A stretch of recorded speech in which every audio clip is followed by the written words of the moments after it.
नमस्कार दोस्तों, आज हम बात करेंगे प्रतिशत, एक महत्वपूर्ण टॉपिक के बारे में। प्रतिशत कहने में एक छोटा सा टॉपिक है, लेकिन इसका विस्तृत रूप बहुत बड़ा है और प्रतिशत डायरेक्ट इनडायरेक्ट रूप में बहुत सारे अध्यायों में ये काम आता है। इसका बेसिक कंसेप्ट हर जगह काम में आता है। तो दोस्तों स्टार्ट करते हैं फिर प्रतिशत के बारे में। प्रतिशत होता क्या?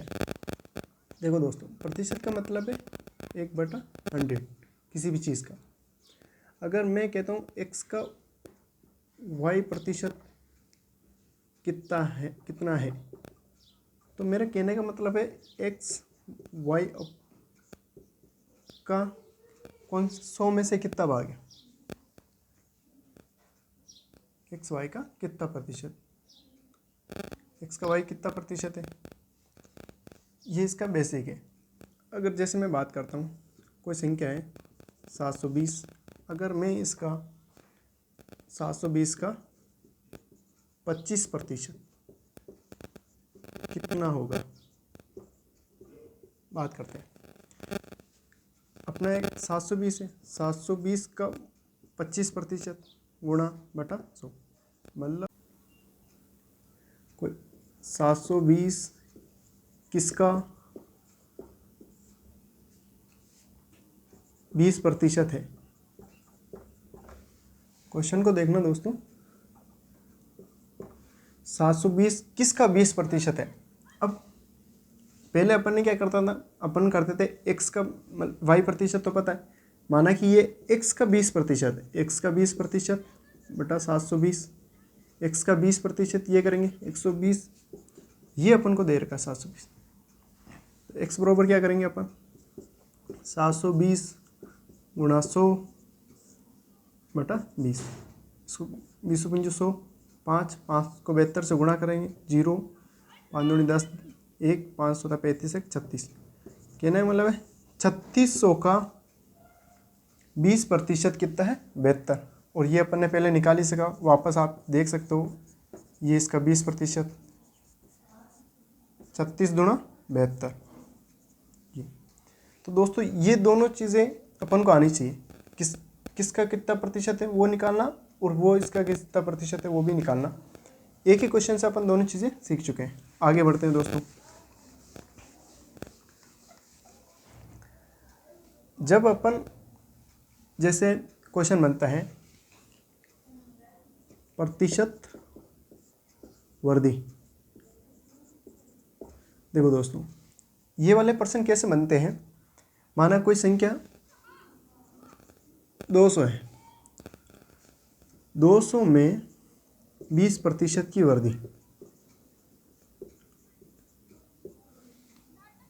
कोई संख्या 200 है, 200 में 20% बढ़ाया, तो क्या होगा, 200 में 20% बढ़ाया मतलब 200 तो है ही है, इसका 20% बढ़ाया तो 200 × 20 बटा 100, ये सोल्व करेंगे अपन, 200 + 20 दूना 40, ये 240 हो गया। लेकिन दोस्तों इसको अपन ऐसे नहीं करके सीधा ऐसे करेंगे, अगर अपन को बाद की संख्या निकालनी है, 200 में वृद्धि कितनी करी 20% की, पहले 200 थी, तो मतलब वो संख्या अब 200 का 120% होगा, 100 कट 120 दूना 240, तो ये अपन आसानी से सीधा निकाल सकते हैं। दोस्तों ये वाला कंसेप्ट बहुत जगह काम में आता है। कैसे आता है, इसके क्वेश्चन देखो दोस्तों। राम कोई व्यक्ति है, राम के वेतन में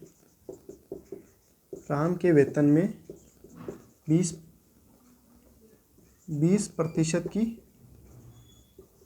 वृद्धि होने पर नया वेतन 6400 है, 8400 है, तो पुराना वेतन कितना था। ठीक है दोस्तों, मतलब राम के वेतन में 20% की वृद्धि होने पर नया वेतन इसका 8400 है, तो पुराना वेतन कितना था।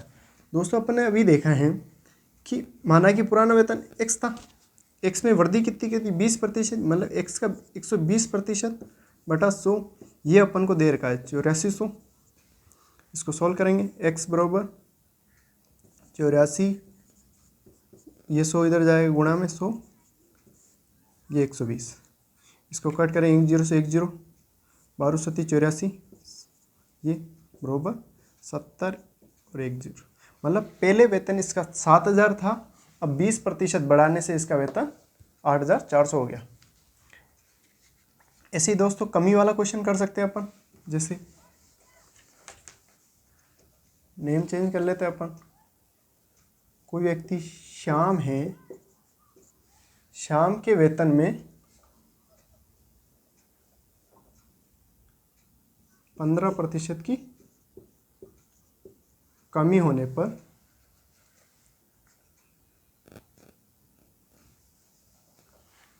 पर इसका वेतन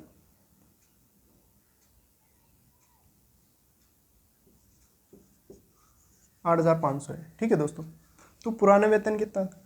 अब माना कि पुराना वेतन इसका x था, x का कमी हुई है, कमी का मतलब 100 माइनस 15 करेंगे, 100 माइनस 15। अभी पहले वर्दी होती तो अपन 100 में जोड़ देते प्रतिशत, अभी कमी हुई तो 100 माइनस 15 करेंगे। तो सीधा मैं लिख रहा हूँ 100 माइनस 15 बराबर 85 बटा 100, ये अपन को दे रखा है 8500। इसको सॉल्व करेंगे, x बराबर 85, ये 8500 गुणा 100, ये 85, ये 85 कट 100 इंटू 100, 10,000। मतलब पहले वेतन इसका 10,000 था, अब इसका वेतन कितना हो गया है 8500, क्योंकि 15% की कटौती हुई है। नेक्स्ट बात करते हैं दोस्तों, प्रतिशत वर्दी की बात होगी। फिर ऐसे ही क्वेश्चन इसमें आगे बढ़ते थे, प्रतिशत वर्दी। अब एक और फॉर्मूला है, जनसंख्या वर्दी वाले क्वेश्चन आते हैं इसमें। जनसंख्या, गाड़ी का मूल्य,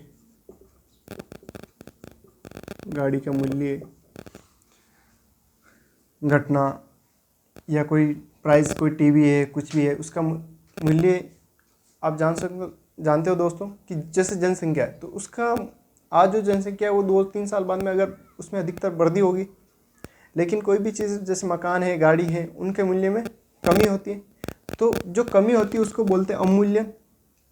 ठीक है दोस्तों, तो इसके लिए एक फॉर्मूला है कि A is equal to P1 plus R/100 n समय है। जैसे दोस्तों किसी नगर की जनसंख्या, क्वेश्चन इस तरह के आते हैं, किसी नगर की जनसंख्या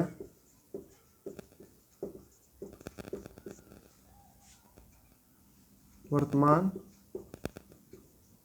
में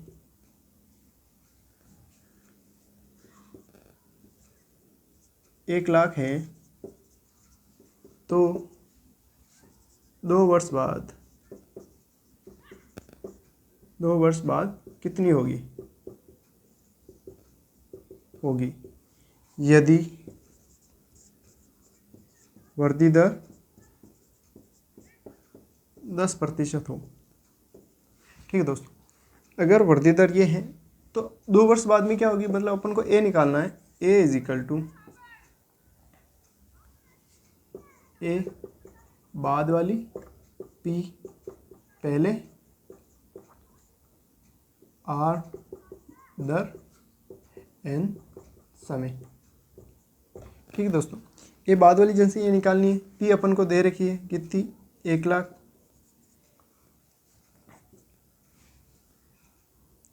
वन प्लस R का मान अपने पास 10 है बटा 100, N का मान 2 वर्ष के लिए।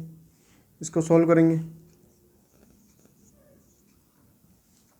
इसको सॉल्व करना आप पता ही है, 100 प्लस 110 बटा 100, 100 और ये 10 जुड़े 110, ये 110 बटा 100, इसकी पावर 2, 1 0 से 1 0 कट, ये हो गया 1 2 3 4, 11 का स्क्वायर 121, 10 का 100, ये 2 0 से 2 0 कैंसिल कट हो जाएगी, तो जनसंख्या कितनी आ जाएगी 1 2 1, इसके पीछे 2 0।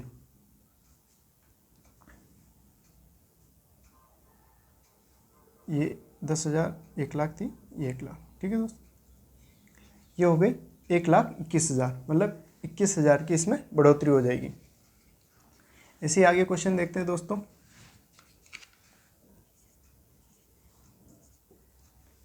10,000, 1,00,000 जनसंख्या है ये। ठीक है दोस्तों, अब बात करते हैं अपन, जैसे इसी में एक तरह का क्वेश्चन और बनता है। जैसे कोई गाड़ी है,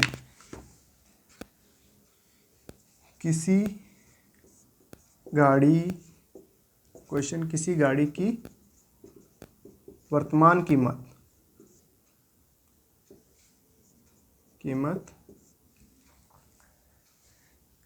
3,50,000 है और 10% की कमी होती है प्रतिवर्ष 10% की कमी होती है, तो 2 साल बाद कार का मूल्य क्या होगा?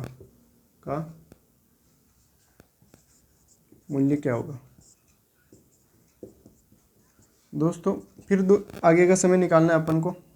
ये अपने पास निकालना है अपन को, कार का वर्तमान मूल्य कितना है अपने पास? 3,50,000। ये 3, 50, 1, 2, 3। फिर बात करते हैं अपन, दर अपन को माइनस में दे रखी है क्योंकि कमी हो रही है। 1 माइनस ये 100 2 बार, इसको सॉल्व करेंगे अपन। 1, 2, 3, 100 में से 10 गए 90, 90 बटा 100।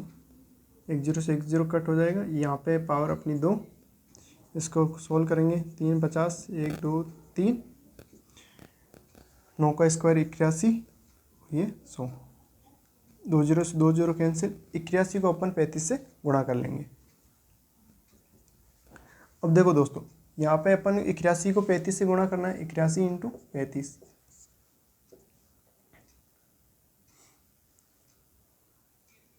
5 5 40, 0, 3 1 3, 3 8 24, 5 3 8 2, ये आया अपने पास 28 35, 28 35, 0 2 0 लगा देंगे, मतलब 2,83,500 इसकी मूल्य रह जाएगा। पहले कार का मूल्य कितना था? 3,50,000। 2 साल बाद में इसका मूल्य 2,83,500 रह जाएगा। ठीक है दोस्तों, एक क्वेश्चन और देख लेते हैं जिसमें आगे का दे रखा है और पहले का